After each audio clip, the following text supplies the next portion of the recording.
Então vamos lá. Tá bom. Estamos iniciando então aqui a aula de História, hoje, dia 5 de maio de 2020, e o assunto hoje, mais uma vez, é República Velha, ou a Primeira República Brasileira, ou também, como nós chamamos comumente, a Primeira República Oligárquica. Estudamos esse assunto antes da pandemia, mas, em função da Secretaria Estadual de Educação está adotando como material padronizado para ensino através do sistema EAD, está adotando a chamada apostila Atividades Autorreguladas. Então, eu achei de bom tom, resolvi retornar ao conteúdo um pouco, revisar dentro da visão da apostila que a Secretaria de Educação está adotando. É importante frisar para quem está comigo aqui na live e também para os que vão assistir posteriormente essa aula gravada, de que eu vou cobrar nesse assunto de República Oligárquica tanto o que eu falei lá no início das aulas presencialmente, vou cobrar o texto que eu passei, chamado, intitulado A Primeira República Oligárquica, que eu passei em sala de aula presencialmente, mas também vou cobrar esse conteúdo que está sendo apresentado agora aqui pela apostila e que não só vai estar disponível parcialmente para visualização agora ao longo dessa live, mas também vai estar disponível lá, já está disponível, aliás, no Google Classroom do colégio. Outra coisa que é importante frisar é que nesse caso, da aula de hoje, como em todas as aulas de história, filosofia e sociologia, conforme o caso, eu vou estar cobrando não apenas o conteúdo escrito nas provas online que eu venha fazer, mas vou estar também cobrando o conteúdo explicativo, ou seja, a interpretação, a abordagem que eu faço aqui durante as minhas aulas, ou seja, isso também vai ser cobrado, não apenas o que está escrito, mas aquilo que é falado por parte aqui do professor, que sou eu mesmo, ok? Então vamos ali, aula 1, Constituição Republicana. Nós já estudamos antes de ler o texto, eu já comentei com as turmas presencialmente, na época antes da pandemia, eu expliquei que o Brasil, antes de ser república, ele era uma monarquia, ele era um sistema monárquico. E aí, para quem não lembra, né, porque já tem tempo que a gente teve esse assunto em sala de aula, para quem não recorda, o Brasil ele viveu um período em que algumas fases da monarquia. Quando o Brasil era colônia de Portugal, ele era administrado por um modelo monárquico, que era a família real de Portugal, e o Brasil sendo propriedade da monarquia portuguesa, então nós éramos administrados indiretamente ou diretamente, dependendo do ponto de vista, pelo modelo monárquico. Posteriormente, veio a independência do Brasil com Dom Pedro I, e o Brasil passa a ser também, continua sendo, aliás, administrado por um modelo monárquico. Uma monarquia que já começa a tentar fazer uma migração para um modelo mais assim republicano, um modelo de monarquia constitucionalista, mas isso não deu muito certo num primeiro momento, porque o caráter do nosso primeiro gestor monárquico, após a independência, que foi Dom Pedro I, ele era um cara extremamente autoritário, então ele assumia em alguns momentos uma imagem, uma aparência de uma monarquia mais democrática, mais republicana, mais próxima do perfil ou pensamento republicano, muito ligado muito preocupado com as influências do pensamento iluminista, mas volta e meia ele tinha um rompante, um repente de autoritarismo, e ele até mesmo atacava de forma feroz com o aparato estatal, com as próprias forças armadas, né, da época, ele atacava defensores do pensamento iluminista ou republicano. Então, nós tivemos mais ou menos aí um pensamento democrático no primeiro governo de Dom Pedro I, mas isso começa a se tornar muito mais realidade durante a gestão de Pedro II. Pedro II, filho de Dom Pedro I, que assumiu, conforme nós já abordamos em sala de aula, o governo ainda muito jovem. Alguns livros falam que ele assumiu o governo aos 14, outros aos 15, outros falam, alguns autores falam aos 16 anos de idade. Independentemente da data precisa ou da idade precisa de Dom Pedro II, o fato é que ele assumiu o governo brasileiro no segundo reinado, dando início ao segundo reinado, ainda muito jovem. A emancipação civil, que foi um método utilizado para poder tornar Dom Pedro II, ainda adolescente, considerado como uma pessoa capaz para administrar o Brasil, esse processo de emancipação civil ocorre quando ele estava ainda na casa dos 14 anos de idade. A burocracia era um pouquinho demorada, então, até se concluir esse processo de judicialização ou de emancipação civil de Dom Pedro II, ele vai se concluir de fato quando Dom Pedro já está lá entre os 15 a 16 anos de idade. Ele toma posse, então, nesse período e dá início ao governo dele, que ficou intitulado como Segundo Reinado. O segundo reinado de Pedro II foi realmente caracterizado por uma monarquia muito mais próxima de um modelo republicano do que o pai dele, o antecessor. Isso porque, apesar de Dom Pedro II ser um monarca e apesar da monarquia ter permanecido como modelo administrativo, o fato é que Dom Pedro II não foi criado diretamente pelo pai, e sim foi educado por tutores que foram escolhidos a dedo por Dom Pedro I, antes de Dom Pedro I sair do Brasil, deixando o filho para substituí-lo no futuro. Então, esses tutores que cuidaram da educação, da formação social, política e até mesmo educacional do jovem e, na época, adolescente Pedro II, esses tutores trataram de formar um caráter muito mais democrático, muito mais gestor e administrativo de Dom Pedro II.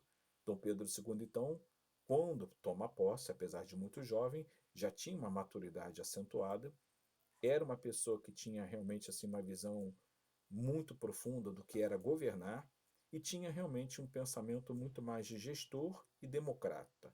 Então, por isso, comparando o governo de Pedro II com o do pai dele, Dom Pedro I, nós vamos perceber que Dom Pedro II foi muito mais democrático, apesar de não ter abolido o modelo monárquico quase absolutista. Para todos os efeitos, Dom Pedro II tinha até mesmo poder de caçar ou perseguir a imprensa, jornalistas que viessem em reportagens na imprensa, né, nos jornais impressos da época, e viessem a fazer crítica ao Dom Pedro II, ele teria poderes plenos até mesmo para perseguir esses jornalistas, como inclusive o pai dele, por muitas vezes, chegou a fazer. Mas o perfil de formação cultural, social, política de Pedro II não permitia que ele fizesse isso. Tanto é que era muito frequente reportagens quase escarnecendo da figura política de Dom Pedro II, e ele olhava para isso tudo, certamente se incomodava um bocado, até ficava aborrecido, certamente, por vezes, mas em raríssimos momentos ele teve alguma postura de fazer críticas ou de causar ou fazer perseguição. Não se tem, inclusive, conhecimento, pelo menos notícias, de que Pedro II tenha perseguido militarmente ou criminalmente aos jornalistas da época que viessem, através de jornais, fazerem críticas à figura política dele. Então, de um modo geral, percebemos que de certa forma, Pedro II serviu como um processo de transição para o amadurecimento do pensamento democrático no Brasil, porém de uma forma ainda tímida, mas não deixou de ter uma contribuição. E a gente percebe que o Brasil é um país, historicamente, politicamente, um país em que a população, de um modo geral, ela não é muito ensinada a pensar, ela é mais ensinada a obedecer líderes. Isso se faz perceber não só hoje, como no passado. A população da época de Pedro II, e ainda mais na época de Pedro I, era essencialmente uma população analfabeta, com baixo nível cultural, com baixo conhecimento acadêmico e científico. Era uma população que, se não entendia as coisas mais básicas da sociedade contemporânea, ou da idade moderna e contemporânea, que dirá compreenderia os mistérios, os dilemas e os meandros da política internacional e da política brasileira. Portanto, a população que não compreendia plenamente, eu digo a população mais humilde, que não conseguia compreender plenamente o significado de uma república, não saberia, melhor, não conseguiria entender plenamente o significado como funcionava corretamente o modelo republicano, não, digo um modelo monárquico de Dom Pedro II, que dirá entender o que viria mais à frente, que seria a República propriamente dita. Então, o que acontece? Nós tivemos um governo de Pedro II, que foi um governo longo, durou praticamente 50 anos. Foi um governo considerado, de um modo geral, pela população muito bom, um governo próspero, colocou o Brasil, tirou o Brasil de uma fase de crise deixada pelo pai dele, ainda no final do primeiro reinado. Dom Pedro II conseguiu manter a unidade nacional, porque o Brasil, na época que Dom Pedro II assumiu, o Brasil estava muito fragmentado politicamente, vários líderes políticos estavam tentando movimentar suas populações regionais para fazer movimentos separatistas. Então, o Brasil quase deixou de ser um país gigante geograficamente, como ainda é hoje, e, de certa forma, quem conseguiu manter essa unidade política nacional em meio a tantas crises regionais foi a figura de Dom Pedro II, que conseguiu agir através do exército, agir através de decisões políticas e manter essa unidade nacional do segundo reinado. Isso foi muito positivo, porque possibilitou que o Brasil mantivesse esse status que até hoje possui de ser o quinto maior espaço geográfico, ou seja, a quinta maior nação do mundo. Isso falando de território contínuo, perdão, de território nacional. Mas se falarmos de território contínuo, o Brasil é o quarto maior território do mundo. Quando eu falo território nacional e território espaço contínuo, eu estou dizendo em outras palavras assim: existem nações que ainda têm territórios fora da sua unidade contínua. Por exemplo, a França, que está localizada na Europa, tem aqui na América do Sul a Guiana Francesa, que é uma extensão do território francês. Então, a França tem uma área territorial contínua reduzida, que é um pouco aumentada pelo território não contínuo, que são territórios fora da própria Europa, como o exemplo da Guiana Francesa. Se olharmos para o Brasil, em espaço contínuo, sem nenhuma outra extensão fora do seu território aqui da América do Sul, o Brasil é a quarta maior nação do mundo em espaço contínuo. Mas se comparado com nações que têm territórios não contínuos, aí o Brasil cai para a quinta posição. Mas ainda é uma nação gigante, uma nação, como muitos dizem, uma nação continental. E isso a gente deve graças à atuação de Pedro II, que realmente teve um caráter de unidade nacional. Ele teve um papel importantíssimo na manutenção da unidade nacional. Foi por isso um governo longo, porque foi considerado, de um modo geral, pela população, mesmo que uma população analfabeta, na maioria, mas foi considerada pela população, de modo geral, como um bom governo, até porque ele atendia, na medida do possível, a diversas demandas da população e da sociedade. Então, como eu já tinha dito lá na aula presencial, a gente aqui está recordando, por que, afinal, Dom Pedro II perdeu o governo? Porque, afinal, se nós estamos falando a partir da aula de hoje, que começou a existir no país a partir de 1889 uma república, significa dizer que essa república, historicamente analisando, ela pôs fim ao governo monárquico de Dom Pedro II e retirou, portanto, Dom Pedro II do poder. E aí fica aquela questão: se ele era um ótimo governante aos olhos do povo, se o governo de Pedro II era um ótimo governo, por que que ele caiu? E aí a resposta seria exatamente pelos detalhes dos acontecimentos da época. Que acontecimentos seriam esses? Bom, a gente tem que lembrar alguns fatos que aconteceram.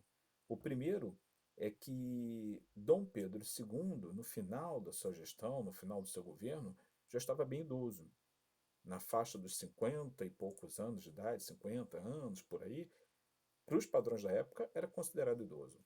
Então, a qualidade de vida para uma pessoa nessa faixa etária não era das melhores. Eu, por exemplo, estou praticamente beirando os 50 anos de idade. Esse mês agora eu faço 50 anos. Para os padrões da época, eu seria considerado bem velho, né? E Pedro II também estava nessa faixa etária. Mas vocês veem como a medicina aumentou a qualidade de vida da nossa sociedade atual de um modo geral. Naquela época não tínhamos os recursos da medicina, nem tínhamos tantos medicamentos como temos hoje, então a qualidade de vida ficava abalada. A taxa de mortalidade era maior nessa faixa etária do que nos dias atuais. Então, uma pessoa na faixa dos 50, 60 anos já era considerado idoso. E hoje a realidade é um pouco diferente. Então, o que acontece? Dom Pedro II, nessa faixa, nessa fase pré-início da República Brasileira, ele já estava com a sua saúde debilitada. Era muito frequente ele fazer viagens internacionais. Aliás, ele foi um imperador que viajou muito durante a gestão dele. Ele viajava muito quando ele era mais jovem, por desejo de conhecer o mundo, desejo de aprender novas culturas, porque ele era um intelectual da época. Não era o homem mais inteligente do mundo, obviamente, mas ele era considerado um homem muito dedicado à cultura de modo geral, era um cara muito inteligente. Então, Dom Pedro II viajou muito durante o governo dele. Mas na fase final do governo dele, as viagens já começaram a ser mais por questões de tratamento de saúde. O Brasil não tinha os melhores métodos de tratamento de saúde, então muitas vezes ele viajava para a Europa, para o exterior, em busca de melhores tratamentos da medicina, e foi o que aconteceu no final do governo dele. Sobre essa questão do avanço da medicina no Brasil, como ainda na verdade não era tão avançado, existiram muitos óbitos na família real, né, desde Pedro I, passando por Pedro II, e muitos desses óbitos foram já identificados por historiadores e por médicos que investigaram o passado da família real brasileira, de que parte desses óbitos foram ocasionados por falhas dos médicos da época, como foi o caso da Leopoldina, esposa de Dom Pedro I, que no final da sua vida tiveram acesso a relatos de como os médicos cuidavam da Leopoldina.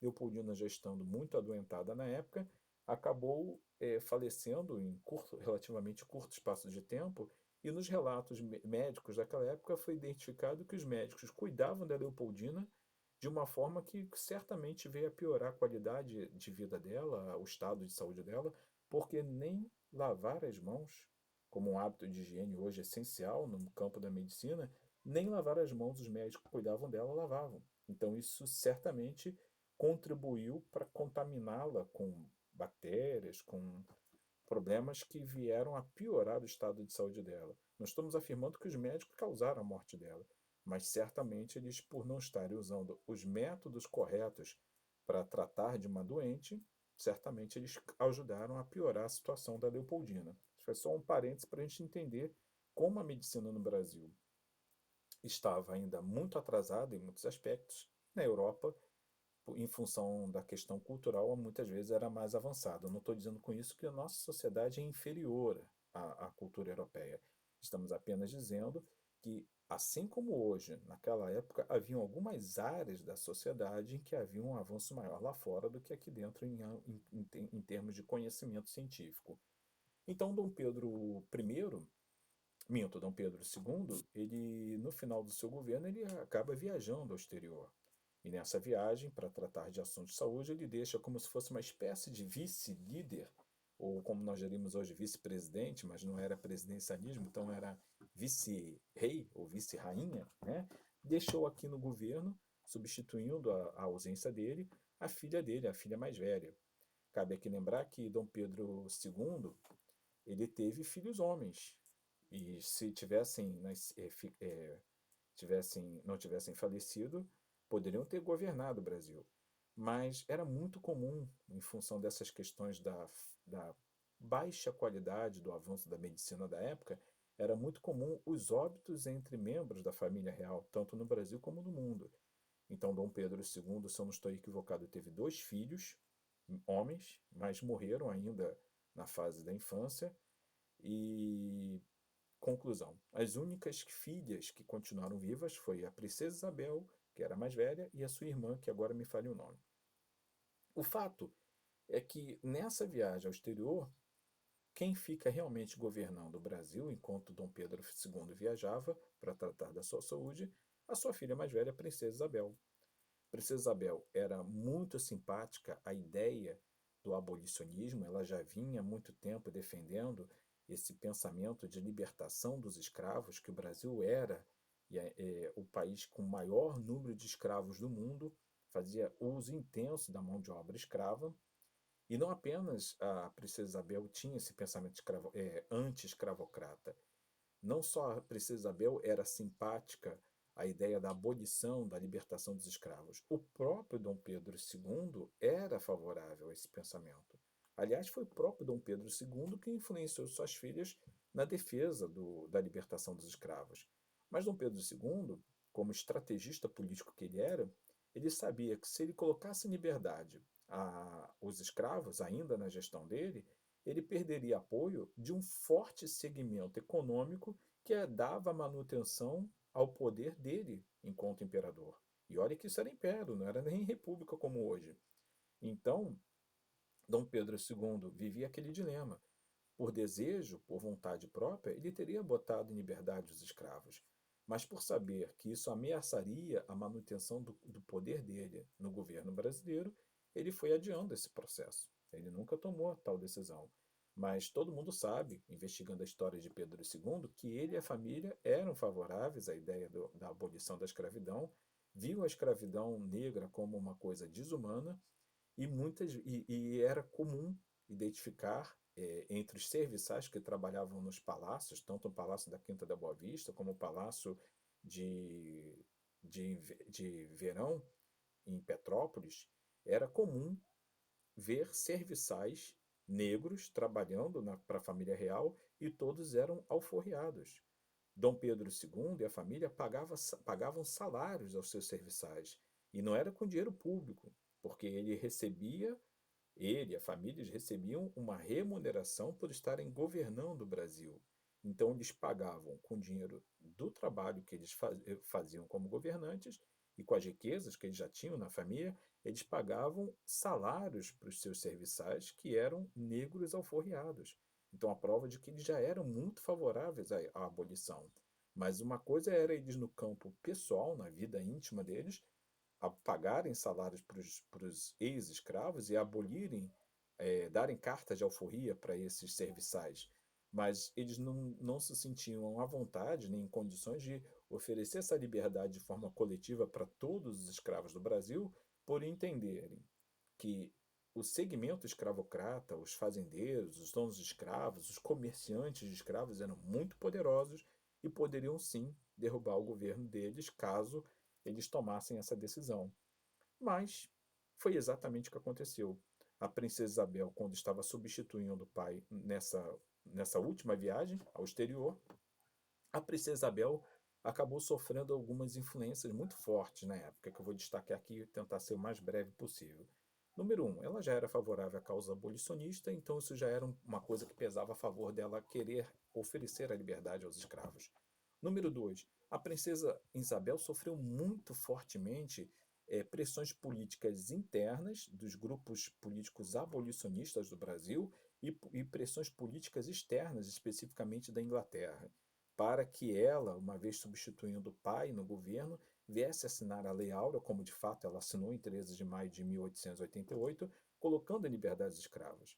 Bom, da parte dos abolicionistas dentro do cenário brasileiro, pairava realmente um desejo de libertação dos escravos e geralmente eram esses grupos mais ligados ao pensamento do iluminismo, da liberdade, da igualdade, e viam até a abolição como um entrave ao desenvolvimento econômico do país também. Por outro lado, pelo lado da Inglaterra, no âmbito, na esfera internacional, a Inglaterra via a escravidão brasileira como um problema muito grande para os interesses econômicos ingleses também. Eu não estou com isso dizendo que não havia uma preocupação humanitária da Inglaterra, mas havia, acima da visão humanitária, um interesse econômico muito forte. Qual era o interesse econômico da Inglaterra? A Inglaterra, ela tinha uma população, ela olhava para a população brasileira e via que entre 30, não tem uma estatística assim precisa, mas que algo em torno de 30, 40 ou quem sabe até 50% da população era de escrava. Então, como a Inglaterra, que já tinha vivido o seu processo de revolução industrial, como a Inglaterra, que já produzia produtos industrializados para praticamente o mundo inteiro, poderia aumentar a sua pauta de exportações de produtos industrializados ao Brasil, porque o Brasil já comprava muito produto industrializado da Inglaterra, mas como ela poderia aumentar esse nível de exportações, essa balança comercial de exportações ao Brasil, se algo em torno de 40, talvez 50% da população era composta de mão de obra escrava. Se essa população não tinha, portanto, salário, e se não tinha salário, não tinha como consumir produtos industrializados na Inglaterra.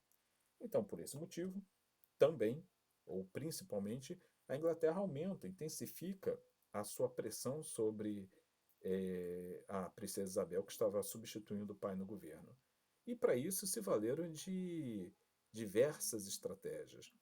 Eu não sei se vocês já passaram pela experiência que eu vou citar agora, mas eu tenho, por exemplo, eu sou religioso, muitos sabem, sou cristão, sou evangélico, apesar de não ser um evangélico muito cego em relação às questões humanitárias, mas você sabe, você já deve ter percebido que muitas vezes quando você está conversando com uma pessoa que é muito religiosa, às vezes faz mais sentido você sensibilizar essa pessoa para tomar determinados cuidados, seja com a saúde, seja com uma visão política ou como for, usando o argumento religioso.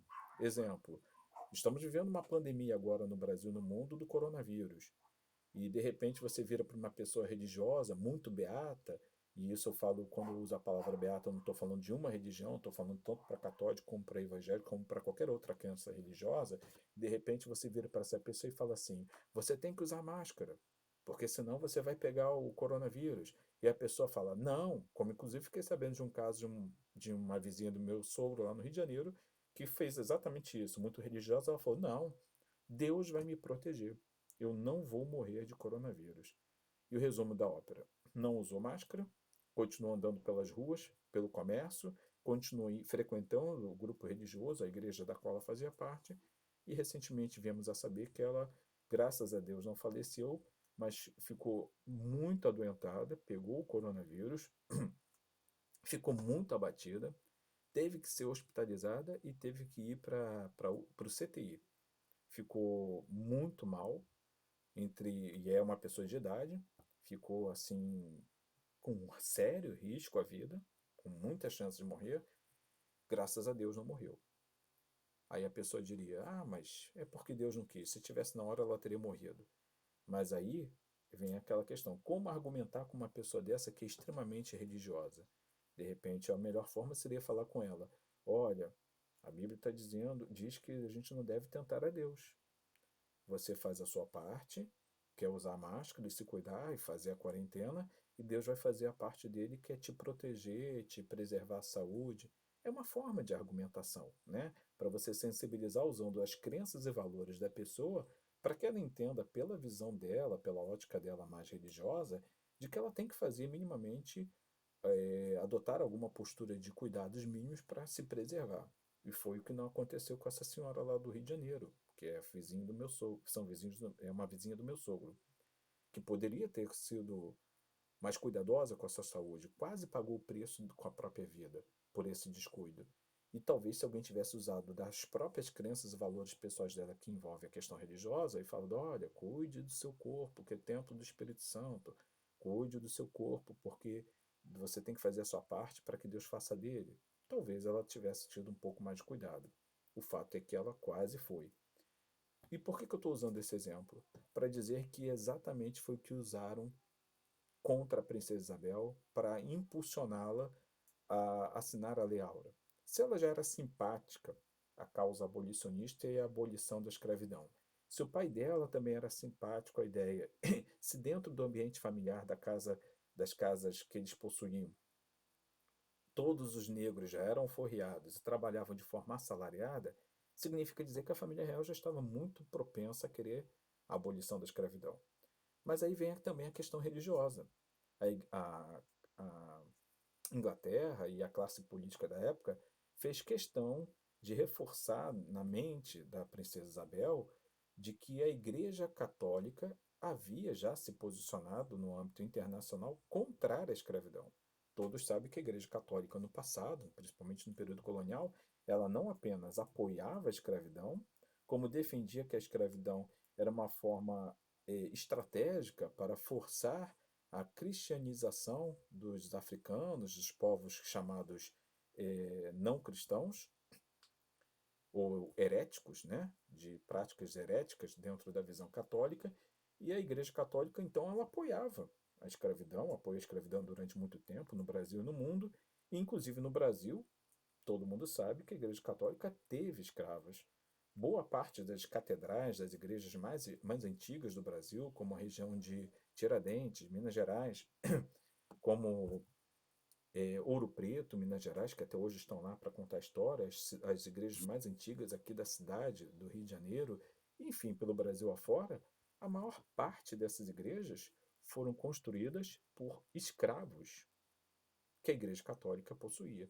Ou eram escravos diretamente de propriedade da Igreja Católica, ou eram escravos que eram cedidos por cristãos proprietários de escravos que cediam para auxiliar as igrejas em campanhas de construção de templos. Mas a boa parte desses escravos eram pertencentes à Igreja Católica. Então a Igreja Católica apoiava a escravidão, apoiou a escravidão durante muito tempo. Mas com a abolição da escravidão, só um rápido parêntese, parte desses escravos do Brasil resolveram voltar para a África. Resolveram ir para a África. Voltar não porque a maioria deles já eram nascidos no Brasil, mas resolveram seguir o caminho dos seus antepassados, o caminho de volta dos seus antepassados. Resolveram passar a morar na África.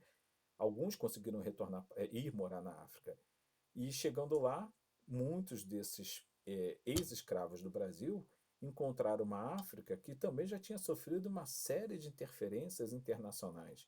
Então, alguns territórios da África, assim como hoje, naquela época, já tinham se convertido à fé muçulmana. E o mais engraçado é que saíram esses ex-escravos do Brasil de um território católico, apostólico romano, que era o caso brasileiro, e chegando lá em alguns territórios dos seus antepassados na África, encontraram uma África, em parte, já não mais tão católica, por exemplo, mas sim uma África mais muçulmana.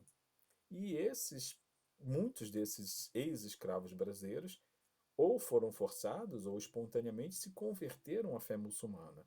E como eles eram considerados profissionais de mão cheia na questão da construção civil, tipo pedreiros negros, muitos foram utilizados para ajudar na construção de mesquitas muçulmanas em território africano, de algumas nações africanas. E aí você consegue perceber nitidamente, ao pesquisar na internet ou assistindo vídeos, como algumas mesquitas muçulmanas dentro de territórios africanos parecem muito mais fisicamente com uma igreja católica colonial brasileira do que propriamente uma mesquita muçulmana árabe, por exemplo. Isso por quê? Porque a mão de obra empregada para construir essas mesquitas de parte dos territórios africanos, da África, era uma mão de obra que só sabia construir no Brasil uma igreja, um prédio, um edifício, um templo religioso católico. Então, em alguns aspectos é perceptível, em algumas questões é muito nítida essa interferência da mão de obra negra, ex-escrava do Brasil, que ao retornar ou ao seguir o caminho dos seus antepassados, indo residir em territórios da África, acabaram construindo mesquitas que mais pareciam Igreja Católica Apostólica Romana, dada essa forma como eles aprenderam a construir templos. Eles aprenderam a construir templos num país que era essencialmente ou quase que exclusivamente católico. Então, voltando lá para a história da, da, da abolição da escravidão. A princesa Isabel, inclusive, foi pressionada pelo viés religioso, fizeram questão na época, tanto os abolicionistas do Brasil, a classe política abolicionista brasileira, como a pressão internacional diplomática da Inglaterra, fizeram questão de fazer com que a princesa Isabel tomasse conhecimento e ficasse muito consciente que até a Igreja Católica Apostólica Romana, nesse momento, diferente do passado dela, havia se posicionado contrária à escravidão do negro e favorável, portanto, à abolição da escravidão, porque afinal tratavam-se de vidas humanas que não poderiam ser escravizadas para interesses econômicos. A princesa Isabel já sabia disso, mas ela começou a ser muito pressionada politicamente quanto a isso, e aí a questão religiosa também influenciou bastante. Movida por todos esses aspectos e alguns outros fatores que certamente a gente não saberia, não teríamos como dizer, porque só se estivéssemos vivendo aquela época para podermos afirmar, mas movidos minimamente por essas características, por esse conjunto de fatores que eu estou aqui falando, a princesa Isabel acabou, em 13 de maio de 1888, assinando a Lei Áurea, botando fim à escravidão no Brasil. Era para ela botar fim à escravidão no Brasil e seguir o modelo monárquico. O Brasil continua sendo governado pela família real. Ocorre que aconteceu exatamente o que temia Dom Pedro II, que ao assinar a Lei Áurea, a princesa Isabel colocou o governo monárquico contrário aos interesses econômicos daqueles que eram os mais poderosos do sistema político e econômico do Brasil na época, os proprietários de escravos, que eram essencialmente comerciantes de escravos e fazendeiros. Então, esses eram os milionários da época no Brasil. Ficaram muito indignados, ficaram revoltados com essa assinatura da Lei Áurea por parte da princesa Isabel e começaram então a arquitetar um plano para a derrubada do governo. E aí, automaticamente, identificaram que a melhor forma de se vingar dessa decisão política da princesa Isabel, e aí nesse meio tempo o pai dela retornou ao Brasil e chegou no Brasil já num país politicamente pegando fogo por conta da assinatura da Lei Áurea.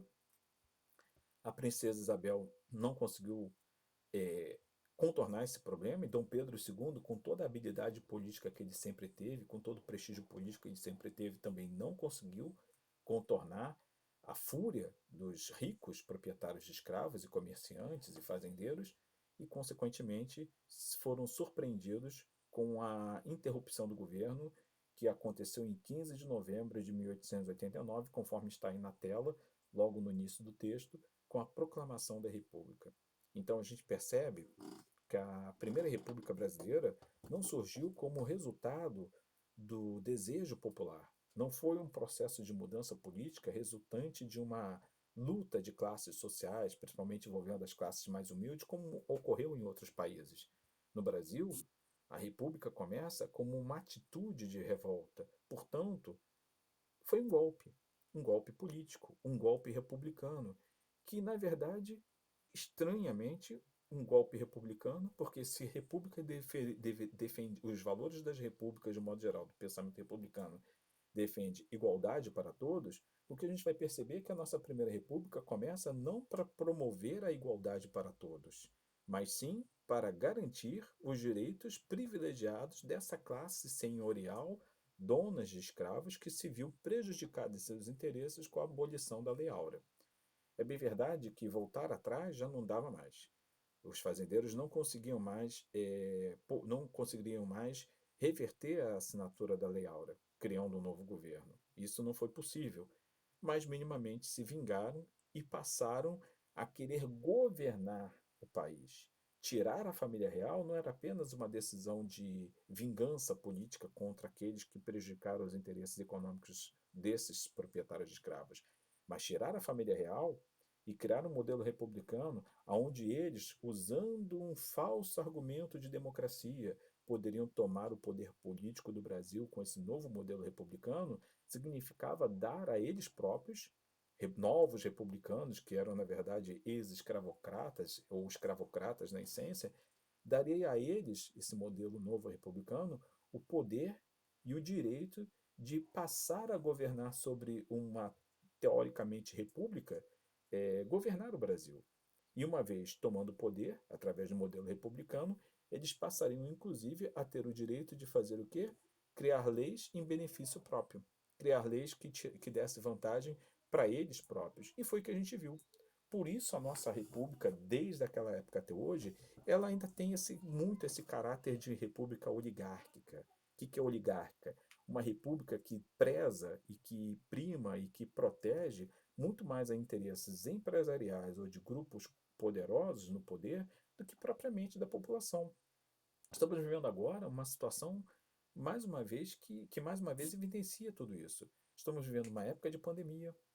O governo federal brasileiro criou, não o governo, aliás, minto, os deputados federais e senadores criaram um projeto de lei, uma lei que não foi em nenhum momento partiu do governo, partiu da Câmara e do Senado. Uma chamada lei do auxílio emergencial para a população, que definiu um valor de R$ 600 mensais durante o período da pandemia para que a população possa estar sobrevivendo em meio ao grande índice de desemprego causado pela imposição da quarentena como medida de proteção à saúde da população de um modo geral. O governo, ele não criou essa lei. Quem criou foram os deputados federais e senadores. A presidência, o poder executivo, não tomou partido nisso. Aliás, tentou dificultar ao máximo. Mas estranhamente, olha como é que, mais uma vez, é isso que eu vou falar agora, evidencia como o nosso país ainda hoje é uma república extremamente oligárquica. Enquanto o governo ainda hoje põe dificuldades sérias, fica atrasando o pagamento dos R$ 600, que é um valor muito baixo para cada membro de uma família, de uma unidade familiar do Brasil, sem muita dificuldade, o governo liberou, se eu não estou equivocado, foi 3 milhões de socorro aos bancos. Para quem não sabe, o setor bancário brasileiro é considerado um dos mais fortes do mundo. Os bancos, os donos dos bancos, começaram a reclamar que estavam em dificuldades financeiras por causa dessa crise do coronavírus, da pandemia. Sem muita dificuldade, o governo federal, ou seja, o executivo, presidência da República, portanto, rapidamente, através do seu ministro da Economia, aprovaram um socorro emergencial quase bilionário, não, bilionário, aos bancos. Enquanto para a população fica se arrastando para conceder o valor à população mais humilde, o que reforça muito esse caráter eh, oligárquico, que desde o início ficou muito evidente na nossa primeira república. Para que a gente possa avançar, porque senão deixar eu vou falar, e aí vou cansar vocês, vamos aqui ler o texto.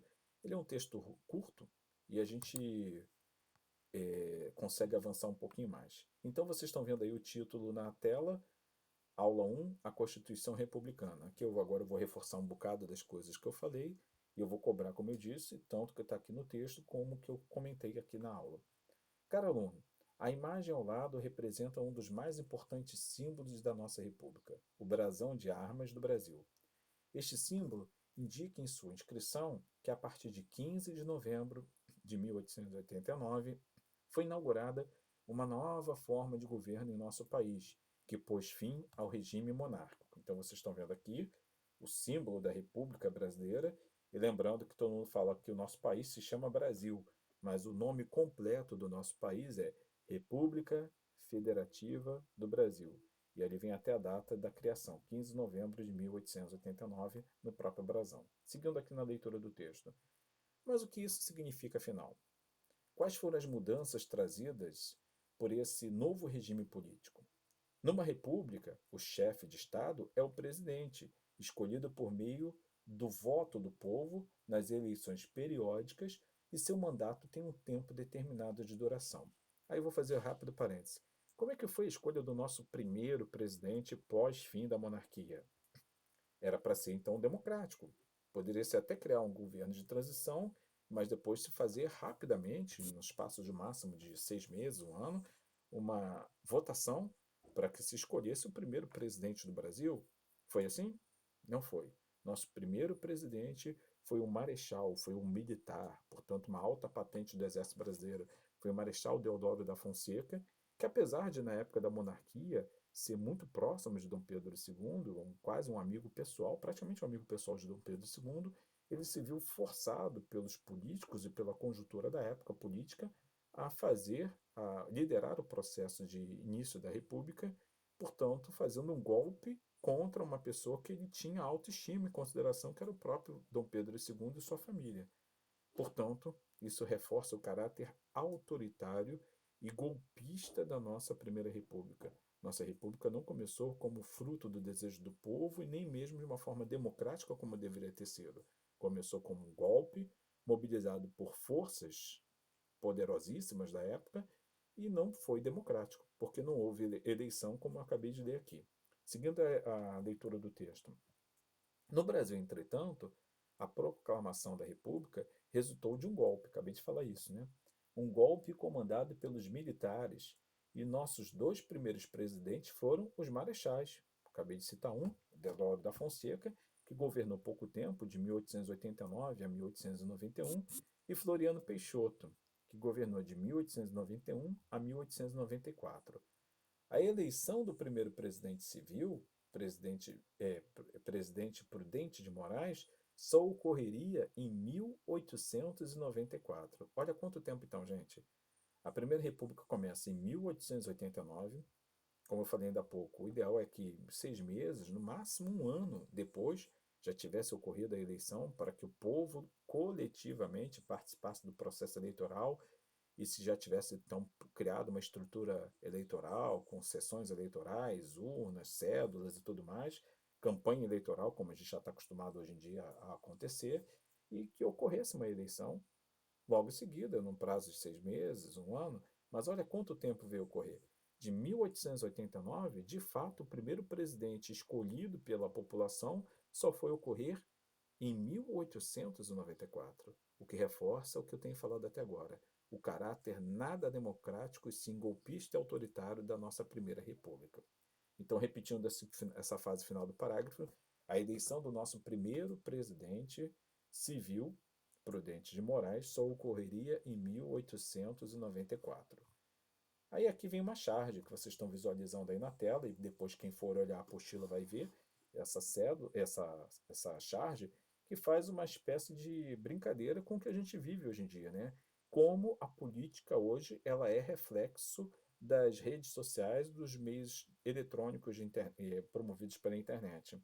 Aliás, não vou ficar aqui gastando muito tempo, mas nós sabemos como as nossas últimas eleições para a presidência da República foram reflexo dessa interferência da internet, como a internet manipulou de forma maliciosa, perversa, o sistema político eleitoral do Brasil, e não apenas no Brasil, no mundo inteiro praticamente.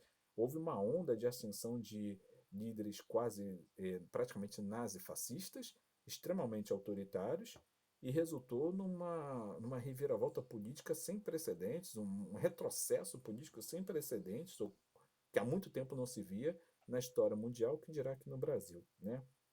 Então tá aí uma charge que fala, né? Já pensou se a internet tivesse bombado na época em que o Brasil foi proclamado república? Aí tem aqui um cidadão que parece, o primeiro aqui da esquerda, parece ser uma referência ao Marechal Deodoro da Fonseca, onde ele estaria dizendo assim: Uhul! 1 milhão de curtidas na página do Brasil República no Facebook. Aí ao lado tem o que seria o seu sucessor, provavelmente, o Floriano Peixoto, dizendo: pesquisa aí, liberdade, liberdade, tá bombando no YouTube. E mais adiante aparece o terceiro presidente, Prudente de Moraes, provavelmente na ilustração, falando com uma assessora, onde a assessora falaria para ele: o Brasil não é mais monarquia? E ele responde: acho que não. A hashtag perdeu Dom Pedro II está em primeiro no Twitter. Enfim, mostrando como a política hoje ela é totalmente manipulada, permeada pelas redes sociais. Isso mostra, faz um alerta, de que nós, sociedade brasileira, temos que estar atentos a essas interferências das mídias sociais e tentarmos projetar para o futuro qual será o papel das mídias sociais. Até que ponto as mídias sociais devem interferir radicalmente com o processo eleitoral?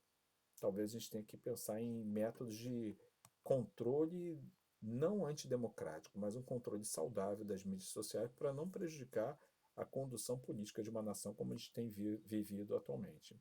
Seguindo aqui a leitura do parágrafo seguinte, uma das primeiras medidas do novo governo republicano foi a elaboração de uma nova Constituição promulgada em 1891.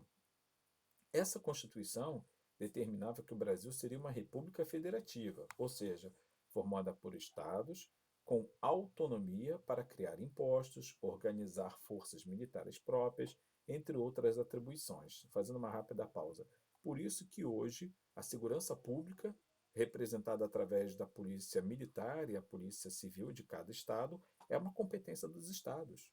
O governo federal, ele não tem poder nem direito de interferir na forma de conduzir a segurança pública de cada estado, promovida, portanto, por cada governador de estado, salvo se esse governador estiver definitivamente falhando no seu trabalho e estiver totalmente deixando entregue à própria sorte à população do seu estado. Caso contrário, as forças de segurança do estado devem obediência ao governador de estado e não ao governo central federal por esse motivo. Desde a formação da Constituição, já que ela começou a ser escrita com um viés mais republicano, apesar de a gente saber que a nossa república foi um golpe, mas tentou-se ali criar então um modelo mais republicano. E até porque para a construção da nossa primeira Constituição, houve o ingresso no processo de escrita, de criação das leis do Brasil, houve o ingresso de várias forças políticas, como se trava hoje no cenário político. Então tivemos lá democratas republicanos verdadeiros, tivemos senhores escravocratas representando as alas mais tradicionais, tivemos monarquistas que queriam de alguma forma impor na legislação da nova República Brasileira leis que quase conduziam o Brasil a uma volta à monarquia, porque viam a monarquia como uma coisa, um período muito mais interessante politicamente do que a própria república. Então, essa briga de foice entre os vários segmentos do poder da época ocorreu na construção da nossa primeira Constituição. Seguindo aqui então a leitura. Parei aqui na parte de. Vou voltar ali em essa Constituição para a gente retomar. Essa Constituição determinava que o Brasil seria uma república federativa, ou seja, formada por estados com autonomia, para criar impostos, organizar forças militares próprias, entre outras atribuições, que os poderes estariam divididos em legislativo, responsável pela elaboração das leis, executivo, encarregado de executar as leis, e judiciário, encarregado de verificar o cumprimento das leis e solucionar conflitos entre os cidadãos, que as eleições seriam diretas para os cargos legislativo e executivo, e apenas homens maiores de 21 anos, alfabetizados, poderiam votar. Então, olha que coisa. Ao mesmo tempo que cria um conjunto de regras mais democráticas, ao mesmo tempo ele cria um conjunto de regras que eram, vamos dizer assim, excludentes. Vamos dar aqui alguns exemplos. Só poderia votar, no processo eleitoral da época, homens. Mulher não fazia parte do processo. A mulher não era contabilizada para participar da vida política da nação. Então a nossa primeira república já começa bem equivocada, né? Ela não permitia que mulheres fossem consideradas cidadãs. A mulher não podia votar.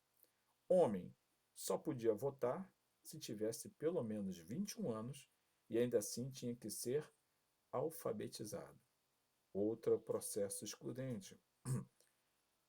Polêmica essa questão, mas se os homens só podiam ser alfabetizados para votar, significa dizer que a maior parte da população estava fora do processo. Porque, como eu já falei ainda há pouco, boa parcela da sociedade era analfabeta naquela ocasião. Então, quais homens eram alfabetizados? Quais homens se enquadravam nesse padrão aí? 21 anos e alfabetizados? Bem poucos. E a maioria das vezes, ou eram membros da elite política e econômica da época, ou eram os próprios senhores, ex-senhores de escravos, fazendeiros, ricos proprietários de terras, os primeiros industriais, inclusive, ou eram filhos desse segmento social, ou seja, os descendentes desses poderosos do poder. O fato é que pouquíssima gente se enquadrava dentro desses parâmetros do processo eleitoral. Então, continuando a leitura, o que significa dizer que o Brasil deixou de ter o catolicismo como religião oficial e se tornou um Estado laico como é até hoje. Então, o que quer dizer Estado laico?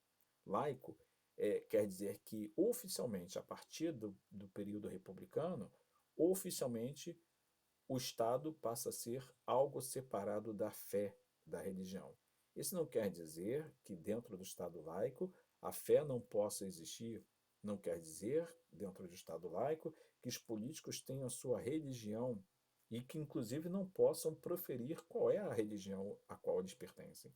O que não pode acontecer dentro do conjunto de regras de uma república é que uma autoridade queira, um presidente, por exemplo, queira impor a sua ótica de fé para toda a sociedade brasileira. Lembrando que o país é o quinto maior país do mundo, uma das maiores populações do mundo.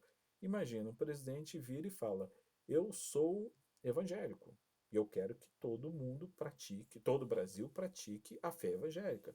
Ou então, eu sou católico e eu quero que toda a população brasileira pratique a fé católica. Ou então, eu sou um budista, então eu quero que toda a população pratique a religião, os costumes da Umbanda. E assim vai. Ou seja, seria totalmente equivocado. E o que a gente está mais vendo atualmente é exatamente esse embate. Lideranças evangélicas, católicas, predominantemente cristãs, se associando ao atual presidente da República e defendendo um retrocesso nessa concepção do Estado laico. Veja bem, eu sou cristão, eu concordo com a fé cristã, eu apoio a fé cristã, mas eu não posso desejar que o Estado laico seja rompido, quebrado, que o pacto do Estado laico estabelecido na Constituição seja quebrado, seja rasgado, porque afinal, é exatamente a manutenção do Estado laico que protege aqueles que não fazem parte desse pensamento religioso, que permite que a população continue com a liberdade de praticar a sua fé, a sua crença religiosa. Então, eu não tenho como professor condições de apoiar o que está acontecendo hoje no Brasil. A quebra da legislação, da nossa Constituição, que define o país como Estado laico, e de repente nós estamos tendo um presidente que está querendo impor a fé religiosa dele, a forma de visão religiosa dele, a todas as esferas da sociedade, interferindo inclusive no Ministério da Educação e Cultura, interferindo, que agora nem existe mais Ministério da Cultura, até isso foi uma mudança, e interferindo na visão da ciência e tecnologia, quando deveria prevalecer esse parâmetro do Estado laico que a nossa Constituição preza e defende. Aí vem mais uma charge na nossa apostila, onde aparece aí como teria nascido a nossa primeira Constituição, né? E detalhe que aparece um símbolo da realeza, mostrando que a nossa primeira Constituição teve um viés um tanto quanto monarquista, quer dizer, na verdade, ela nasce de um movimento cultural de poderes políticos que até então giravam em torno da família real, orbitavam junto à família real, ficavam bajulando a família real, faziam aquela sessão do beijamão junto à família real, ficavam tirando favores políticos da família real. E não apenas isso, veneravam, adoravam a família real, mas só por uma atitude de revolta de pirraça fizeram o golpe republicano. Mas a nossa primeira Constituição foi, em parte, em boa parte, reflexo dessa mentalidade cultural e política da época. Ela era um tanto quanto republicana, mas muito mais que republicana, ela preservava valores monarquistas e muita discrepância e desigualdade econômica em que, como república, ela não pôs fim. Então, seguindo aqui a leitura do texto, apesar de ter o apoio, perdão, apesar de ter abolido o voto censitário vigente durante o Império, onde só poderia votar quem possuísse determinada renda, a Constituição republicana não ampliou a participação popular nas decisões políticas. A maioria da população brasileira não podia votar. Entre estes estavam os analfabetos, as mulheres, os religiosos e os mendigos. Além disso, o voto durante as primeiras décadas da República não era secreto como hoje. O sistema de voto aberto facilitava o controle do processo eleitoral pelos chefes políticos locais que elegiam candidatos de sua preferência em acordo com as lideranças políticas estaduais. O que eu estou falando aí? O que o texto está falando aí? Vai dizer o seguinte: prevalecia nessa época do sistema eleitoral o chamado voto de cabresto, que a gente ainda ouve muito esse termo nos dias atuais. O que era voto de cabresto? Um fazendeiro, proprietário de terras, que inclusive foi atuante provavelmente na mudança do sistema político com a proclamação da República, esses fazendeiros, eles tinham sua jagunçada, os seus capatazes, desde a época da escravidão, né, os senhores de escravos, chamados, na verdade, feitores de escravos, e esses feitores foram convertidos em jagunços, em serviçais da fazenda, trabalhadores da fazenda, mas nem por isso deixaram de trabalhar muito próximo como trabalhavam na época da escravidão, armados até os dentes. Então, era muito comum os fazendeiros chamarem todos os seus funcionários que se enquadravam dentro das regras eleitorais da época e orientarem antes das eleições: olha, eu quero que todos vocês votem no candidato para prefeito, que é o Joaquim. Joaquim é o meu candidato. Não votem no Manuel, que é o candidato do outro fazendeiro aqui da cidade, da nossa região. Senão vai ter problema, hein? E aí ele obrigava praticamente a todos os seus eleitores que moravam, trabalhavam para ele naquela região, naquela fazenda, a votar no candidato dele, que era o Joaquim. E se esse fazendeiro fosse o mais poderoso da região, era certamente aquele candidato para prefeito, por exemplo, que iria ganhar o processo eleitoral. Então, no dia da eleição, iam todos tocados que nem gado pelas estradas. A gente se refere aí, no caso, principalmente nos interiores, né? As pessoas eram conduzidas como gado, andando pelas estradas empoeiradas desses rincões do Brasil, muitas vezes acompanhados, sempre, aliás, ou praticamente sempre, quase sempre acompanhados por capatazes das fazendas que iam apeados ou montados em cavalo com armas em mão, em punho, iam conduzindo todo aquele gado eleitoral até uma sessão eleitoral e lá a votação era por aclamação, não havia voto secreto no papel, numa cédula. Então o eleitor entrava na sala onde era a sessão eleitoral, era perguntado pelo mesário em voz alta qual seria o candidato que ele ia escolher e ele tinha que responder em voz alta também. E ele olhava para a porta e ele via que lá do lado de fora, com uma cara muito braba, nada amável, estava lá o capataz, o vigilante do fazendeiro, o representante do fazendeiro, e óbvio, ele por medo e também porque temia não apenas até a morte, mas ele temia também perder os benefícios financeiros por ser o empregado do fazendeiro, então ele acabava votando no candidato a prefeito, ou fosse lá qual for o cargo, no candidato daquele fazendeiro para quem ele trabalhava e por quem ele estava sendo vigiado através daquela jagunçada, ele acabava apoiando aquele candidato e com isso ele não tinha como realmente fazer um processo eleitoral transparente.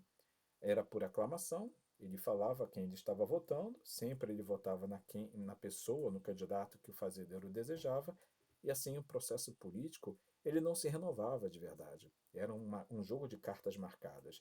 Havia também algumas outras maracutaias, que aqui no nosso texto, pelo que eu vi aqui, não fala. Mas, por exemplo, um homem com 21 anos de idade ou mais que não fosse alfabetizado estaria excluído do processo eleitoral. Isso aí, no caso, já incluía praticamente todos os funcionários do fazendeiro. O que muitos fazendeiros faziam para manipular o jogo eleitoral? Pagavam professoras de alfabetização, a famosa professorinha, como eles chamavam de forma bem pejorativa na época, e o fazendeiro pagava uma professorinha para ensinar aos seus funcionários da fazenda, o seu gado eleitoral, vamos assim dizer, a aprender minimamente a escrever o próprio nome. Escrevendo o próprio nome lá na hora da votação, para efeitos técnicos, para efeitos práticos, aquele eleitor que tivesse 21 anos de idade e soubesse assinar o seu próprio nome, ele já era considerado tecnicamente alfabetizado. Portanto, ele era incluído no processo eleitoral, sendo homem. Ele poderia não saber ler mais nada, mas sabia escrever e ler o seu próprio nome, ele já era considerado alfabetizado para efeitos de maquiagem do processo eleitoral, e aí ele entrava lá na estatística de apoiadores ao governo do fazendeiro que estava comandando aquele processo todo. Então havia essas maracutaias, e hoje não é muito diferente, existe um outro nível de maracutaias, mas existe ainda, né? Continuando aqui então a leitura do texto, onde eu aqui, esta primeira fase da República Brasileira, também conhecida como República Velha, que durou de 1889 a 1930, seria marcada justamente pelo poder dos chamados coronéis, grandes proprietários de terra que exerciam poder na sua localidade, e das oligarquias estaduais, grupos que controlavam o poder local. Era muito comum que os coronéis usassem esses jagunços para intimidarem os eleitores a votarem nos candidatos de sua preferência. Era o voto de cabresto, decidindo as eleições, especialmente no meio rural. Acabei de explicar isso, né? E aqui vem uma ilustração que mostra simbolicamente como era isso, né?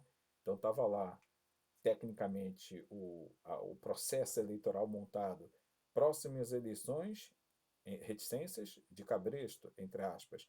Então estaria lá uma pessoa representando o papel do mesário, né? Falando soberania. Estaria lá o outro representando o papel de político, né? Que seria o candidato. E mais adiante vem o eleitor, né? O eleitor representado pela figura de um animal, de um jumento ou de um cavalo com arreio, né? Tá ali a cordinha ligando a mão do político à cabeça do eleitor, mostrando que o sistema político era conduzido como quem conduz um animal pelo arreio, pela cordinha, vamos assim dizer, né? Seguindo aqui para finalizar a leitura, até 1930, esse sistema de votação, nos chamados currais eleitorais, garantiu que o poder se mantivesse nas mãos das mesmas pessoas. O período foi dominado pela chamada política do café com leite, onde representantes das oligarquias paulistas, produtoras de leite, e mineiras, perdão, onde representantes das oligarquias paulistas produtoras de café, aí está escrito errado, tá? E mineiras produtoras de leite se revezavam no poder. Então identificamos aqui uma falha na apostila. O que acontecia lá, gente? A política do café com leite foi basicamente isso. Os estados que possuíam os maiores eleitores, o maior número de eleitores da época, eram os estados de São Paulo, e até hoje é assim inclusive, e o estado de Minas Gerais. Esses dois grupos políticos desses dois estados resolveram criar um sistema de manutenção do poder ou de revezamento do poder. Como é que eles fizeram então? Uma época, os políticos de São Paulo cediam o poder de escolher o presidente da República no âmbito federal, e os deputados federais e tudo mais, cediam esse poder. Uma época, os paulistas cediam esse poder para os mineiros. E na eleição seguinte, os mineiros apoiariam aos paulistas para que um candidato do governo do estado de São Paulo fosse o vencedor. E aí, toda essa estrutura que nós já estudamos, né, das oligarquias controladas pelos fazendeiros e tudo mais, faziam valer essa dinâmica política que havia sido acordada nos bastidores. Então, por isso ficou conhecida como República do Café com Leite. Quando, uma época, o Estado de Minas apoiava paulistas, e na eleição seguinte, paulistas apoiavam a eleição de representantes na esfera federal do Estado mineiro. E assim se construiu essa política da República do Café com Leite. Ficou vulgarmente então chamada de República do Café com Leite, porque São Paulo era e ainda é hoje um grande produtor de gêneros alimentícios, naquela época, né, de agrícolas, né, produtos agrícolas, mas naquela época São Paulo já havia se consolidado como o maior produtor de café do Brasil. Rio de Janeiro, que historicamente foi onde se começou as primeiras lavouras de café, ainda no período colonial, e depois começando mais intensamente no primeiro e segundo reinado, Rio de Janeiro foi perdendo essa liderança de produtor de café para a região de São Paulo por vários motivos. Primeiro, porque São Paulo implementou mais rapidamente do que o estado do Rio de Janeiro a migração da mão de obra escrava. Até antes ainda da abolição da escravidão, São Paulo começou a abolir parte de seus escravos e começou a pagar salário, mesmo que miserável, mas um trabalho assalariado nas lavouras de café. de modo a dar um pouco mais de estímulo na produtividade dos cafezais paulistanos e paulistas. Por outro lado, outra coisa que favoreceu muito a alta produtividade de café do estado de São Paulo em relação ao estado do Rio de Janeiro, que foi perdendo seu posto de liderança, foi a qualidade do solo paulista. Paulista, o território de São Paulo, em boa parte ele tem um solo de terras geologicamente falando, de interferências da época de eras geológicas resultantes de atividade vulcânica. Então, esses solos com passado vulcânico, eles têm maior fertilidade. Então, os solos paulistas, antes de serem exauridos, como muitas regiões de São Paulo já estão muito exauridas hoje em dia, mas o solo de São Paulo ele era mais rico do ponto de vista de produtividade. Já o solo do estado do Rio de Janeiro não era tão produtivo quanto o estado de São Paulo. Por isso, o Rio de Janeiro veio perdendo ao longo dos anos essa veio perdendo essa possibilidade de continuar produzindo bastante e o estado de São Paulo começou a crescer muito na produção do café. Então, política do café com leite repetindo. São Paulo, maior produtor de café, revezava, se revezava na eleição na esfera federal com mineiros, que eram os maiores produtores de leite. Minas foi grande produtor também de minerais, né? Já diz o nome, Minas Gerais. Foi grande produtor da atividade de ouro, mas com o passar do tempo também foi grande produtor de leite e derivados, por isso a República do Café com Leite. Bom, gente, eu vi que o Daniel botou ali uma mensagem, mas eu, infelizmente, no momento eu não tenho muito como interferir, Daniel, sobre estar picotando a ligação. O máximo que eu posso fazer aqui é ver se a minha conexão está com o roteador de melhor qualidade. Mas aqui com isso, gente, eu estou vendo que está com o roteador que realmente não é muito bom em termos de qualidade. Estou trocando aqui, vamos ver se eu consigo. Acho que consegui. Voltando lá, vamos ver se eu consigo retornar. Então, para finalizar aqui a nossa aula, acabamos de ler o texto e eu vou cobrar então nas nossas avaliações tanto o texto que foi lido como a aula que foi explanada. Eu vou interromper agora a gravação para que essa aula vá para a nossa plataforma no Classroom e também para o YouTube e logo em seguida a gente então abre para debates ou perguntas. Só um momento, por favor.